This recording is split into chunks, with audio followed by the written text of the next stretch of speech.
Hi there. So what is important about this era of brick building and why are you here? Okay, to begin with, 1825 is the era of this particular building, as are many in this area. And it is a durable, long-lasting structure that is properly maintained, can go on for hundreds and hundreds of years. The biggest culprit in our climate up in Vermont here is the water entrainment issue, allowing water to get in, and the freeze and thaw cycles that occur in our area to cause damage to the brick and surrounding mortar. In many cases, previous unskilled and incorrect repairs, such as an area I will show you over here that we haven't gotten to yet, where people have used the wrong type of mortar, as evidenced by these head joints, which are a gray, commercially pre-mixed mortar available at most hardware stores. And areas such as down here, also done even in a cruder fashion by masons, if they could be called that have little or no skills in what they do, and they shouldn't have even been allowed to touch this building.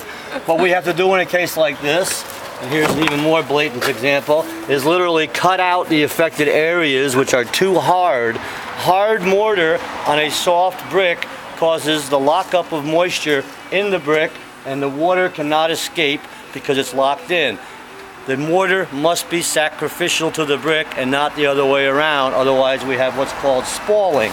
If you look up above here where we are repairing some areas that had spalling occur, over this way you can see we've had to literally cut out the bricks that have had the spalling condition occur because they shattered and became dust, thus allowing massive amounts of moisture to enter once that situation has been thoroughly in effect for a few years.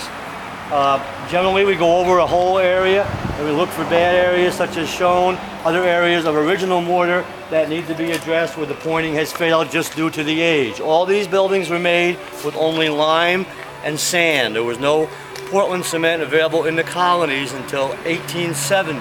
Prior to that, it was slaked lime where the masons would literally come out and camp out on a job like this, take lime, calcium, mix it on a fire on a piece of tin and slake it, making a putty out of it. Introduce the putty to sand, generally 2 to 2.5 parts to one to the other, being the sand being the 2.5, to keep it a soft consistency so that it would match the softness of the bricks from the era. And once we have done the mortar issues, we generally go after stains. Stains that you see here are called lead oxide stains. The paint over the years from these wooden headers has given off a hazing of lead, which shows up as this whitish substance which ingrains itself into the brick, and it's extremely hard to remove without sacrificing the glazed face of the brick. Generally we start out with a mild abrasive and muriatic acid or manganese with phospholine added, and ultimately if it turns out that the brick can't be saved, then we do what we have showed you up there. We cut the face out and put a new piece of brick in that spot, which takes the place of the damaged unit. And other than that, we simply look for other problems where water can get in, around windows such as this, where the water will come down and drip under and actually walk back underneath and entrain the moisture, the water into it in the form of moisture coming down inside. When it gets cold, then it starts the whole process over again. As far as chimneys of the same era, these have been dealt with. Step back here, you can see better. We actually capped off on this particular building, the Snapdragon Inn. We capped off all of these chimneys except for one to prevent heat loss because of the previous owner was not using any of the wood stoves, and the chimneys were literally sucking the heat out of the building, so we capped them off, and then we went to work on water issues up there, mainly flashing, where the masonry meets the roof. The flashing had compromised and exacerbated the situation by allowing water to seep in. What we're repairing now up here at the Snapdragon Inn again is where water has gone in through the brick and ruined some recently applied sheetrock in the upper bedroom. Being on the north side, it's prone to wind-driven rain.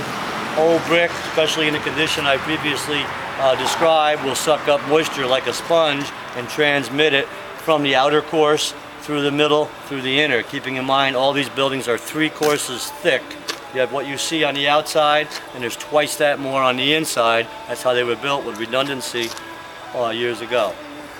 All right, well, thank you so much for everything you've been helping us out with. I just touched the tip of the iceberg.